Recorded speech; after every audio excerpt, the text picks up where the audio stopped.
The Clone Wars were remembered as a conflict between two public military giants, the Grand Army of the Republic and the separatist droid army. But the war was also crowded with hidden armies whose existence revealed how completely the galaxy had slipped into deception before most citizens understood what was happening. The first and most consequential secret army was, of course, the Clone Army itself, because it was built before the Republic had openly chosen war, before the Senate had created a lawful military structure equal to the coming crisis, and before the Jedi understood that their future executioners had already been grown for them on Kamino. To the Kaminoans, the army was a commission: genetic selection, accelerated growth, flash training, obedience conditioning, armor production, command specialization, and quality control, all centered on Jango Fett as the template. To the Republic, once discovered, it looked like salvation. To Darth Sidious, it was the perfect buried weapon, because its secrecy did not end when the Jedi found it. The army's visible purpose was to fight separatist droids, but its hidden purpose was Order 66. That meant the Grand Army was two armies occupying the same bodies, a heroic fighting force made of living men who developed brotherhood, humor, courage, loyalty, and individuality, and a covert assassination system designed to turn those same men against the Jedi through inhibitor chips when Palpatine gave the command. Every clone legion, battalion, company, squad, and special unit therefore carried a double history. The 501st could be Anakin Skywalker's celebrated legion, and later the fist that marched into the Jedi Temple. The 212th could fight beside Obi-Wan Kenobi with discipline and trust, then fire on him at Utapau. The 104th Wolfpack could be saved and inspired by Plo Koon, yet still become part of the army whose hidden command structure answered to the Chancellor above all else. Even the elite formations that seemed to prove clone independence were trapped inside the same design. ARC troopers, clone commandos, advanced recon force scouts, Republic commandos like Delta Squad in Legends, and special operations units were trained for creativity, infiltration, sabotage, and battlefield adaptation. But their strategic existence still belonged to the larger Sith trap. They were secretive not always because the Republic denied they existed, but because their missions revealed the war's expanding moral grey zone. Black operations behind enemy lines, intelligence raids, prisoner extractions, assassination prevention, weapons sabotage, and missions so sensitive that even senators could not easily understand what was being done in their name.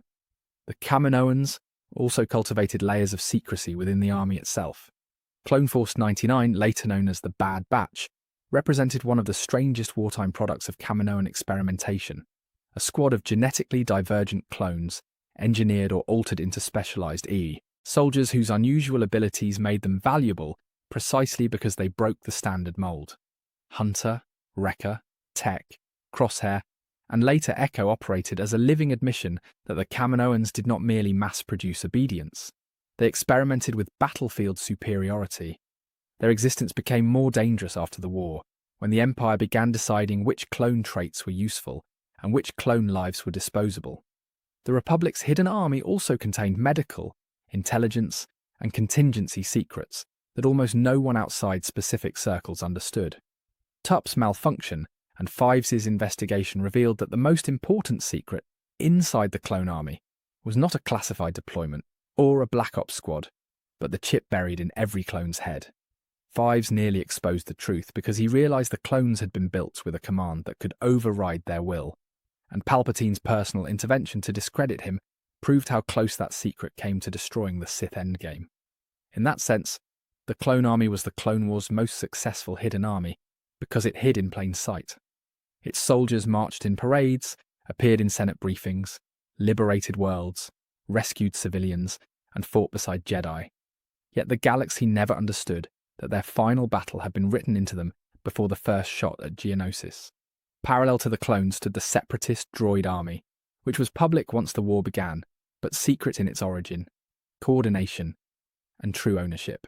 The Confederacy of Independent Systems presented itself as a coalition of worlds and corporations resisting Republic corruption, and many of its grievances were real, but its military machine had been assembled under Sith direction through Count Dooku and the corporate powers that Sidious had manipulated for years. The Trade Federation brought battle droids, landing ships, and blockade experience from crises like Nabu. The Techno-Union contributed advanced manufacturing, experimental weapons, and war material. The Commerce Guild, Corporate Alliance, Intergalactic Banking Clan, and other factions supplied resources, financing, logistics, and private armies that blurred the line between corporate security and galactic warfare.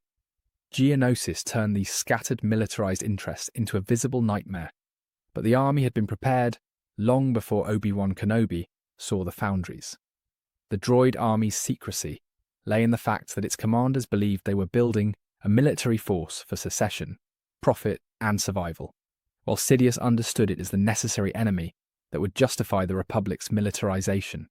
Battle droids, super battle droids, droideckers, commando droids, tactical droids, tri-fighters, hailfire droids, spider droids, and countless mechanized variants were not simply weapons. They were political instruments. Their mass production made the clone army seem necessary. Their atrocities made emergency powers easier to defend. Their obedience to Separatist command helped hide the fact that the war's highest Separatist leader, Dooku, served the same Sith Lord who governed the Republic. The droid army also had secret branches and experimental formations of its own. General Grievous's elite Magna Guards were designed to fight Jedi, not merely soldiers, and their existence showed that the Separatists expected the war to be fought at the level of Force-sensitive commanders. Commando droids infiltrated Republic facilities, imitated clone tactics, and performed missions that ordinary B-1 units could never manage. Tactical droids such as Admiral Trench's strategic networks and super tactical droids showed an evolution from mass infantry toward machine intelligence capable of learning, deception, and operational planning. The Malevolence, the ion cannon superweapon ship commanded by Grievous, functioned almost like a secret fleet killer before the Republic knew how to counter it, disabling entire formations and threatening medical stations. The Defoliator tank, the Blue Shadow Virus project, the Cortosis battle droids and other specialized threats in Legends, and the various laboratories operated under Separatist protection all proved that the Confederacy's hidden armies were not limited to droid factories. They included weapons designed to change what armies even meant: biological warfare, anti-Jedi materials, terror weapons, and automated fleets that could devastate populations without the moral hesitation of living troops. Yet the Separatist army was also doomed from the beginning, because Sidious never intended it to win. He needed it strong enough to terrify the Republic, but not independent enough to survive his final command. Beyond the two main war machines, the Clone Wars produced smaller secret armies that were often more revealing because they showed how many factions were preparing for a galaxy in which public law no longer mattered. The Mandalorian Shadow War created one of the most important. Death Watch began as a militant movement opposed to Duchess Satine Kryze's pacifist government. But during the war, it became a covert military instrument, with armour, training camps, hidden bases, political supporters, and a claim to Mandalore's warrior past. Pre-Vizsla's forces were not built by the Republic or the Confederacy in the conventional sense, but they existed because the war created space for old grievances to militarize. Dooku briefly used Death Watch as a proxy, promising support while intending to exploit them, and later Maul transformed the situation completely by using Mandalorian ambition as the armoured core of a larger criminal army. The Shadow Collective was one of the strangest secret armies of the Clone Wars because it was not a state army at all. It united Death Watch, the Pike Syndicate, Black Sun, the Hutt criminal network for a time, and other underworld forces under Maul's leadership. This was an army of crime syndicates, commandos, mercenaries, smugglers, assassins and warriors, bound less by ideology than by fear, profit, revenge, and Maul's dark charisma.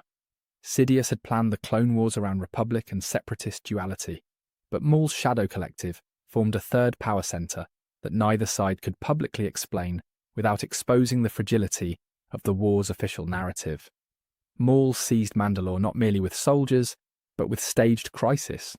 Criminal chaos first, then Death Watch as apparent liberators, then betrayal, duel, and rule through the Darksaber. This army was dangerous because it showed that the Clone Wars had weakened Galactic Order, enough for a former Sith apprentice to build a rival empire in the underworld. Sidious's personal attack on Mandalore, where he killed Savage Opress and defeated Maul, was proof that the Shadow Collective had grown beyond a nuisance. It threatened the Sith monopoly over the war's hidden architecture.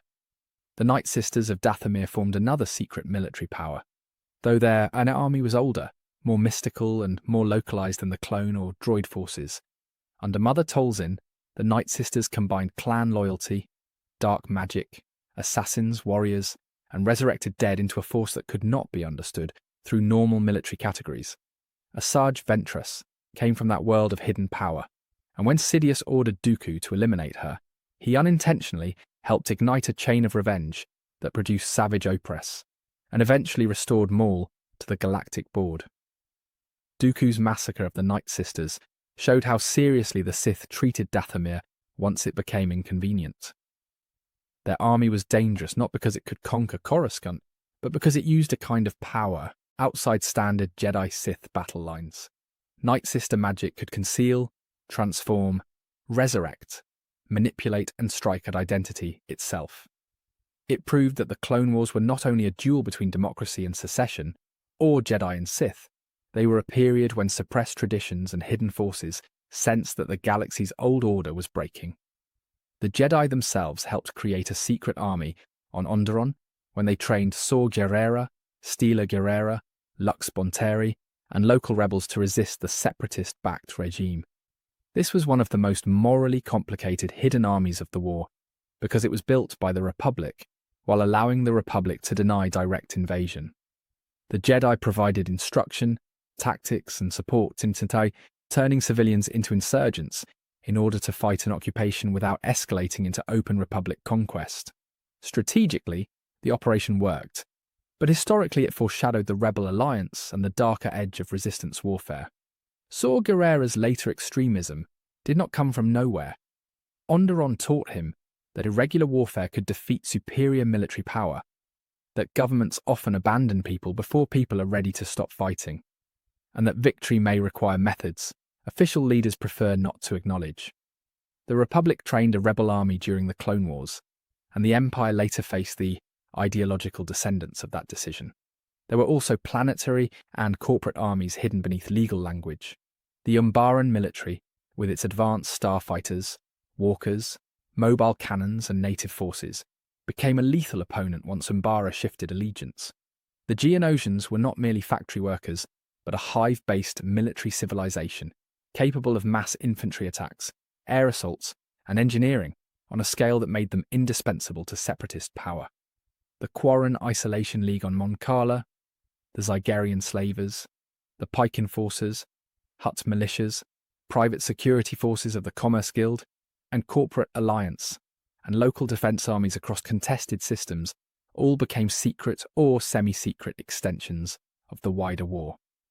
Many were not hidden because nobody knew they existed.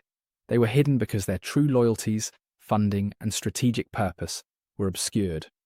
A corporate security force could become a separatist army overnight. A local militia could be armed by Dooku and presented as self-determination. A criminal syndicate could function as a military contractor, while politicians pretended not to see the connection. The Republic also maintained covert assets beyond the standard clone army.